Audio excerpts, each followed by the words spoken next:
Karthik channel. Kitchen ரெனோவேஷனில் டே 2. இங்கே வந்து பார்த்தீங்கன்னா இன்றைக்குமே வந்து கொஞ்சம் இடிக்கிற வேலைலாம் இருக்கான், அதெல்லாம் பண்ணிகிட்டு இருக்காங்க. நான் வந்து பார்த்தீங்கன்னா அத்தை வீட்டில் வந்து ஃபிஷ் குழம்பு செஞ்சிட்ருக்கேன், பாருங்கள்.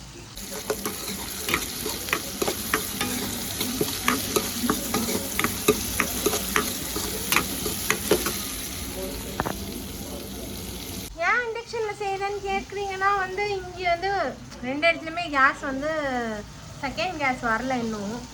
அதனால் வந்து என்ன பண்ணேன்னா இருக்கிற கேஸை கொஞ்ச நாள் யூஸ் பண்ணணுன்றதுனால இண்டக்ஷன், எலக்ட்ரிக் குக்கர், கேஸ்ன்னு சொல்லிட்டு மாற்றி மாற்றி யூஸ் பண்ணிகிட்ருக்கோம். வீட்டில் ஃபுல்லாக ஒரே டஸ்ட்டு. காலைல தலை குளித்தேன், சரி ஈரமாக இருக்கும்போது வந்து இன்னும் அதிகமாக வந்து டஸ்ட்டெல்லாம் மண்டையில் அப்சர்வ் ஆகும். ஈரமாக இருந்தாலும் சரி, தலையில் நல்லா எண்ணெய் வச்சுருந்தாலும் சரி ரொம்ப அப்சர்வ் ஆகும். வீட்டில் வந்து பார்த்திங்கன்னா செம்ம டஸ்ட்டாக இருக்குது. அதனால தான் வந்து தலையில் துணி கட்டியிருக்கேன். வீட்டுக்குள்ளே போகும்போது வந்து இப்படி பண்ணிக்கிறேன். அதனால் கொஞ்சம் டஸ்ட்லேருந்து தப்பிக்க முடியுது. சரி, இங்கே வந்து மீன் குழம்பு வச்சிடலாம். நேற்று ஹோட்டலில் வாங்கியாச்சு சாப்பாடு. இன்றைக்கி வந்து பார்த்திங்கன்னா தம்பி வீட்டிலேருந்து என் தம்பி பொண்டாட்டி வந்து சிக்கன் கிரேவி செஞ்சு தரேன்னு சொல்லிட்டு செஞ்சு கொடுத்து அனுப்பிச்சிருக்காங்க. வந்துட்டுருக்கு. அது வாங்கிட்டு வந்துட்டு மீன் குழம்பு வச்சு சைட் டிஷ்ஷாக சிக்கன் தொட்டு சாப்பிட்டு முடிச்சிடலாம். ஓகே, வேலை அங்கே என்ன நடக்குதுன்னு நம்ம போய் ஒரு வாட்டி பார்த்துட்டு வந்துடலாம். இன்னமும் உடச்சிட்டு தான் இருக்காங்கங்க. கிரானைட் வந்து நாங்கள் ஆர்டர் பண்ணிட்டு வந்திருக்கோம். அது வந்து இன்றைக்கி வந்துடும். அது வந்ததுக்கப்புறம் காமிக்கிறேன். பட் இன்றைக்கிலாம் எதுவும் ஃபிக்ஸ் பண்ண மாட்டாங்கன்னு நினைக்கிறேன். நாளைக்கு தான் ஃபிக்ஸ் பண்ணுவாங்க.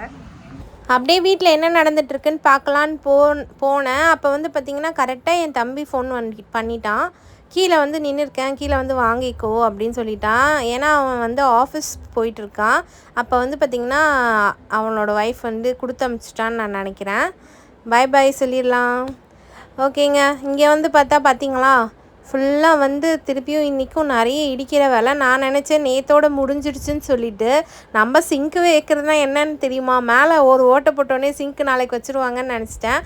ஆனால் பார்த்திங்கன்னா நிறைய வேலை இருக்குது. இன்றைக்கும் வந்து பார்த்திங்கன்னா கம்ப்ளீட்டாக வந்து உடைக்க மட்டும்தான் செய்வேன்ற மாதிரி சொன்னாங்க.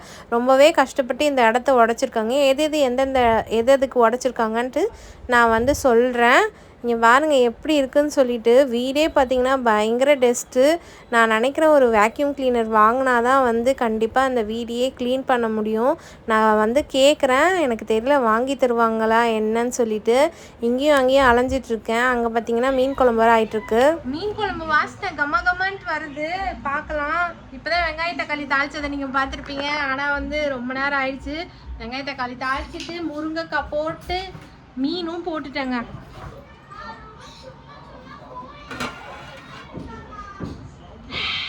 வாசனையாக இருக்குது. உங்களுக்கு காமிக்கிறேன்.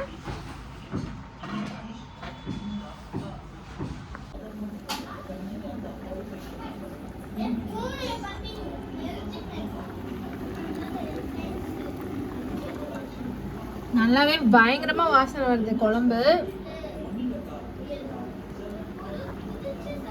அவ்வளோதாங்க, குழம்பு வந்து சூப்பராக ரெடி ஆகிடுச்சு. சரி, அங்கிளை சாப்பிட கூப்பிட்றதுக்காக தான் வந்தேன். லாஸ்ட்டில் அதை இடிச்சிட்டு வந்துடுறேன் அப்படின்ற மாதிரி சொன்னாங்க. சரி, அதுக்குள்ளே உங்களுக்கு வந்து எதுக்காக நான் இப்படிலாம் இடிச்சிருக்கேன் மொத்தமாக அப்படின்னு சொல்லிட்டு காமிக்கலான்னு சொல்லிட்டு வந்திருக்கேன். இருங்க காமிக்கிறேன். அந்த பக்கம் போயிட்டு ஃபுல்லாகவே பார்த்திங்கன்னா இடிச்சிருக்காங்க. இப்போ இந்த மண்ணெல்லாம் தூக்கி வெளியில் கொட்டணும். அங்கே பார்த்திங்கன்னா சிங்க் வந்து அந்த லாஸ்ட்டில் இருந்துச்சு. நான் ஃபஸ்ட்டே காமிச்சிருப்பேன், நேற்று வீடியோவில் பார்த்தீங்கனாலே காமிச்சிருப்பேன். இப்போ அந்த லாஸ்ட்டில் தான் வந்து கீழே அவுட்லெட் பைப்பும் இருக்கும், இன்லெட் பைப்பும் இருக்கும். அந்த இன்லெட்லூ அவுட்லெட்டுக்கு வந்து இவ்வளோ தூரம் வரணுன்றதுக்காக அந்த இடம்லாம் இடிச்சிருக்காங்க. அதே மாதிரி இங்கே ஒரு ஷெல்ஃபை இடிச்சிட்டாங்க. ஏன்னா வந்து பார்த்திங்கன்னா அந்த வாஷிங் மிஷின் வந்து கரெக்டாக கிச்சனுக்கு வர வழியில் இருக்கிறதுனால அதை தூக்கி அந்த ஷெல்ஃபை எடுத்துட்டு கீழேயும் தட்டிட்டு அந்த இடத்துல வச்சுட்டு கரெக்டாக சிங்க்குக்கு தண்ணி வருதுல்ல, அதே மாதிரி இந்த இடத்துலையும் ஒரு ஓட்டை போட்டு தண்ணியை வந்து வெளியில் வர வச்சுருக்காங்க. நான் வந்து கம்ப்ளீட்டாக வந்து ஃபிக்ஸ் பண்ணதுமே இன்னுமே கிளியராக உங்களுக்கு எக்ஸ்பிளைன் பண்ணுறேன். என்னோடய கிச்சன் பார்த்திங்கன்னா எனக்கு சூப்பர் கன்வீனியண்ட்டாக இருக்கும்ன்ட்டு நினைக்கிறேன். இனிமேல் பார்க்கலாம். ஃபுல் கிச்சனாக முடிஞ்சதுக்கப்புறம் கண்டிப்பாக நான் உங்ககிட்ட காமிக்கிறேன். இந்த ஐடியாஸ்லாம் வந்து கரெக்டாக இருக்கும்னு நினைக்கிறேன். நெக்ஸ்ட் வீடியோவில் பார்க்கலாம். பாய்.